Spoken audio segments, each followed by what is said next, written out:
Halo guys, assalamualaikum warahmatullahi wabarakatuh. Kembali lagi sama saya Muhammad Aristo. Nah, pada video kali ini saya ingin membahas bukan membahas ya, sebenarnya menjawab pertanyaan dari beberapa di antara kalian yang menanyakan bagaimana cara settingan lampu studio yang biasa saya pakai saat memotret di studio tentunya.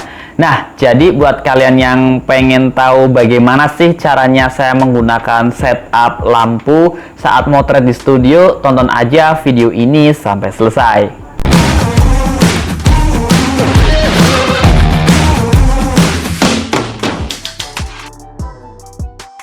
Nah, pada video kali ini saya ingin berbagi pengalaman kepada kalian semua mengenai settingan lampu yang biasa saya pakai saat memotret di studio.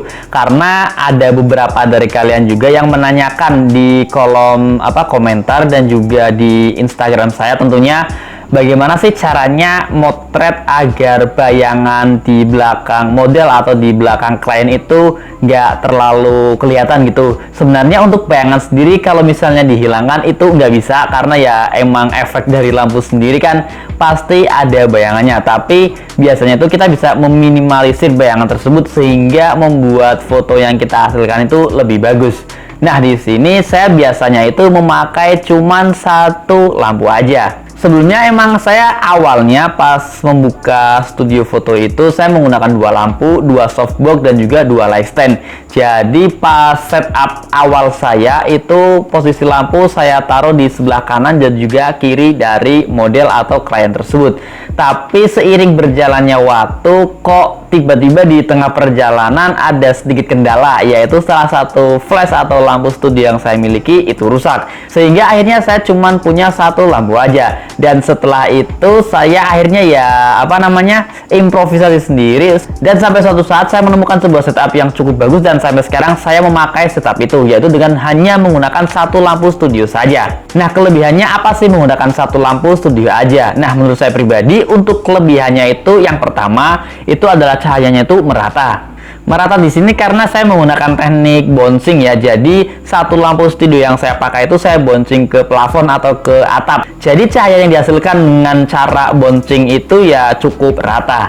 Nah, kelebihan selanjutnya adalah bayangan yang ada di belakang model itu minim, karena ya itu karena flashnya itu di bouncing ke atas, maka cahaya yang jatuh ke model atau klien juga lebih soft dan juga lebih lembut, sehingga bayangan yang dihasilkan tidak terlalu keras. Nah, kelebihan selanjutnya tentu aja hemat lampu, hemat listrik dan juga hemat aksesoris, karena memang di sini saya hanya menggunakan satu lampu aja. Karena kalau misalnya kita pakai dua lampu tentu budget yang kita harus keluarkan juga lebih banyak. Tapi itu bukan berarti kalian cuma hanya perlu satu lampu aja. Dan di sini di studio saya sendiri sebenarnya saya punya 3 lampu, tapi karena saya sekarang lebih nyaman menggunakan satu lampu aja, akhirnya ya 2 lampu yang lain itu cuman saya simpen di lemari. Nah, kemudian kekurangan menggunakan setup satu lampu aja seperti apa sih? Kalau menurut saya pribadi untuk kekurangannya mungkin karena setupnya seperti itu, hanya menggunakan satu lampu aja ya, jadi kita terbatas di setupnya.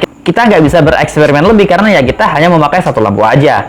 Memang sih kita bisa menggunakan diffuser atau kita bisa juga memindahkan lokasi dari dari lampunya sendiri, tapi itu tidak semaksimal jika kita menggunakan 2 atau 3 lampu studio. Nah, sekarang kita masuk ke settingan yang saya pakai biasanya dalam motret di studio menggunakan satu lampu aja. Nah, yang pertama adalah posisi lampu itu sendiri. Untuk saya pribadi biasanya posisi lampu saya letakkan tepat di depan model atau klien kita. Jadi ya memang benar-benar lurus dengan model. Selanjutnya lampu atau flash kita arahkan ke atas dan kita bouncing ke plafon ataupun atap. Nah, teknik ini bisa saya lakukan karena memang di studio saya sendiri udah ada atapnya ya atau plafon, jadi ya saya bisa menggunakan teknik ini. Nah, selanjutnya adalah usahakan warna plafon ataupun ternit ataupun atap kalian itu berwarna putih agar cahaya yang bisa kalian sebarkan atau kalian pantulkan itu lebih merata dan juga lebih soft. Jangan menggunakan warna-warna yang ngejreng, apalagi warna biru ataupun hijau. Itu pasti bakal bikin foto kalian itu jadi jelek, karena ya itu karena kita bouncing ke atas dan karena warnanya itu bukan putih, jadi cahaya yang nempel di kulit kalian kita itu tentunya nggak bakalan berwarna putih karena ya pantulan dari cat yang berwarna-warni tersebut. Jadi usahakan plafon ataupun atap kalian itu berwarna putih. Nah, selanjutnya power flash biasanya itu saya setting di angka yang cukup besar. Jadi karena ini dipantulkan, kita membutuhkan sebuah power yang cukup besar. Dan di sini saya juga biasanya menggunakan power yang paling besar itu dikurangi 1, sehingga ya itu sudah cukup untuk menerangi seisi studio. Dan tips selanjutnya adalah posisikan model ataupun klien itu agar jauh dari background, sehingga bayangan yang nantinya bakal ditimbulkan dari pantulan sinar lampu ini itu akan bisa minim ataupun kecil sekali, sehingga ya itu bisa dilihat seperti tidak ada bayangannya. Dan itu biasanya itu adalah salah satu hasil yang diinginkan oleh para fotografer di luaran sana.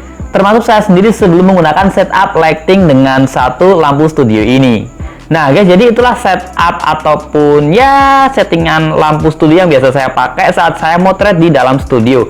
Nah, untuk hasil-hasilnya sendiri silahkan kalian cek aja Instagram saya, yaitu @aristo_studio_foto. Nah, di situ hasilnya tuh rata-rata sebagian besar 95% itu saya hanya menggunakan satu lampu studio aja, dan dengan cara dibouncing ke atap yang cat dari atapnya sendiri itu berwarna putih. Nah, silahkan kalian nilai sendiri bagaimana menurut kalian. Nah guys, mungkin itu aja video pada kesempatan kali ini. Kalau misalnya ada kritik, saran, dan juga pertanyaan, silahkan tulis aja di kolom komentar. Dan kalau misalnya ada kata-kata yang kurang berkenan dari saya sendiri mohon maaf sebesar-besarnya. Dan ya, sampai ketemu di video selanjutnya. Dan wassalamualaikum warahmatullahi wabarakatuh.